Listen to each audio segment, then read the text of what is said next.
The Wendigo. You've seen it everywhere. It's a staple of modern horror, a monstrous icon lurking in movies, video games, and the darkest corners of the internet. But this creature of pop culture, often depicted with antlers and a skeletal frame, has deep, dark roots in a very real and documented history of fear. Its story begins not on a screen, but in the harsh, unforgiving wilderness of North America. This was a creature born from the desperation of winter. In the late 19th and early 20th centuries, the legend wasn't just a story. It was a terrifying reality for many indigenous communities. Cases like that of Swift Runner, a Cree trapper who succumbed to madness and cannibalism during a brutal winter in 1879, were not isolated incidents. These events were documented as tragedies, often linked to what became known as Wendigo psychosis, a culture-bound syndrome rooted in starvation, extreme isolation, and the overwhelming fear of succumbing to an unspeakable taboo. The historical Wendigo wasn't a monster you stumbled upon in the woods.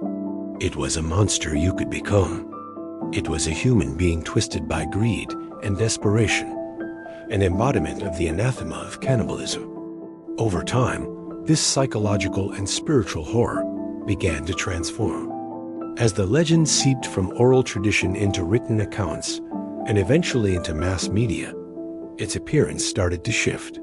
The original stories described a gaunt, emaciated human figure, sometimes giant-like, but always disturbingly human.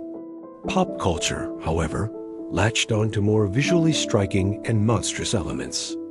The creature grew antlers, its skin tightened over a skeletal body, and it became a physical beast rather than a corrupted human soul.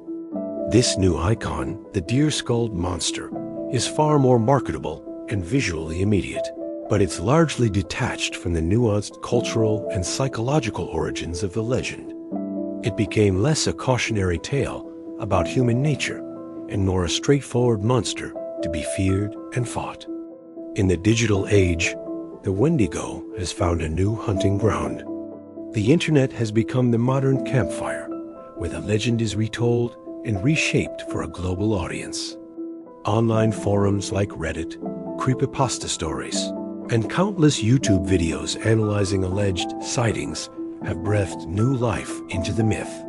Shaky cam footage of dark woods and whispered accounts of strange noises have transformed a regional spirit tied to a specific cultural context into a worldwide internet cryptid.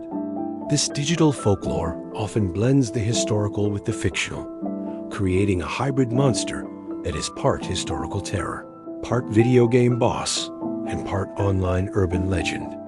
The specifics of the original cautionary tale are often lost, replaced by a more generalized sense of paranormal dread. From a chilling cautionary tale whispered in the frozen north to a global horror icon, the Wendigo's journey mirrors our own changing fears and the way we consume stories.